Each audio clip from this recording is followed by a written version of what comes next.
Salut, c'est Florian, bienvenue dans cette nouvelle vidéo. Dans cette vidéo, je vais te présenter une fois de plus une de mes 40 actions à dividendes pour compte titre. Aujourd'hui, je vais te parler de l'action Air Products et Chemical.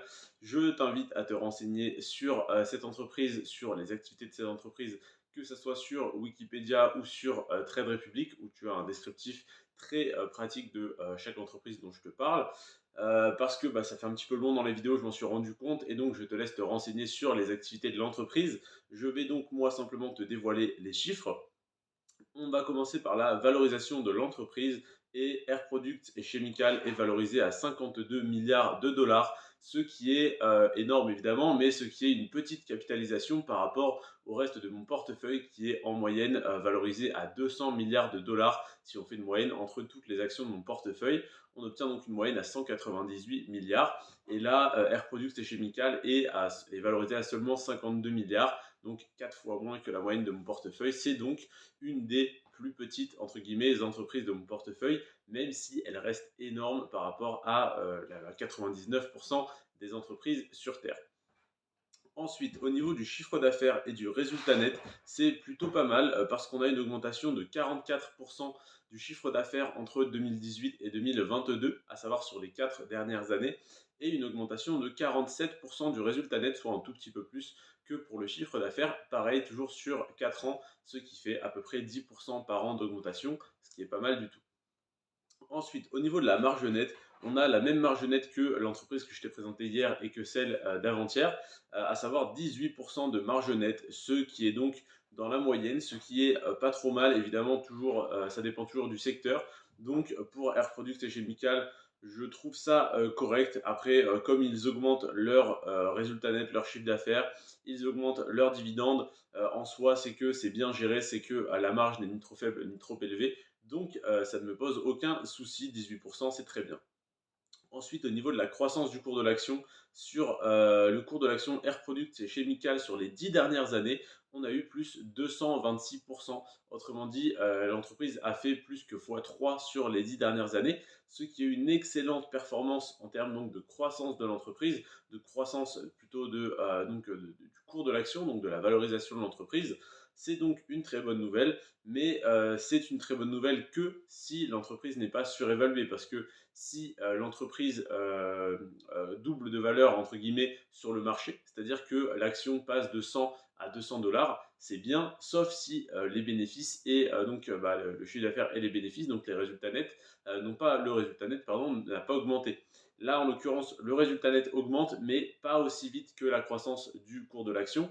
Donc, on a une action qui est un petit peu surévaluée avec un PER de 28, à savoir qu'on a un PER moyen à 22 dans mon portefeuille. Donc, on est un peu au-dessus de la moyenne.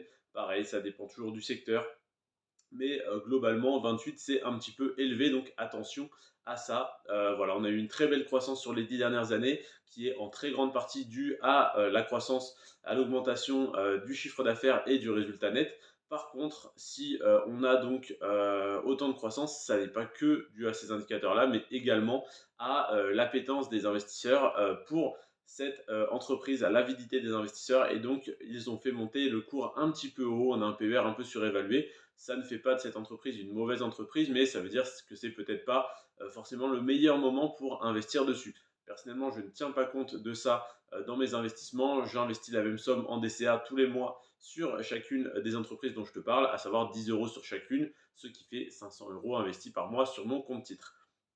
Ensuite, on a les années de versement du dividende, les années consécutives de versement du dividende, et ça fait 39 ans que le dividende est versé sans interruption. Ça veut dire qu'il a été versé tous les ans, et même la plupart du temps 4 fois par an, parce que c'est un dividende trimestriel, il me semble, 4 fois par an depuis 39 ans, et que ça n'a jamais été coupé. Donc c'est une très bonne nouvelle, et ça fait même 36 ans qu'il n'a jamais diminué, parce que c'est bien de ne pas couper son dividende, mais si le dividende fait le yo-yo et ne fait que de monter et de baisser, c'est un petit peu dommage. Nous, on préfère les beaux graphiques en escalier où le dividende ne fait que de monter de 3, 4, 5% par an, voire plus. Et là, en l'occurrence, ça fait donc 39 ans qu'il n'a pas été coupé, 36 ans qu'il n'a pas diminué, et il augmente en plus de ça de en moyenne 9% par an sur les 10 dernières années. Ça veut dire que tous les ans, entre 2013 et 2023, plutôt 2012 et 2022, on a eu une augmentation annualisée moyenne de 9%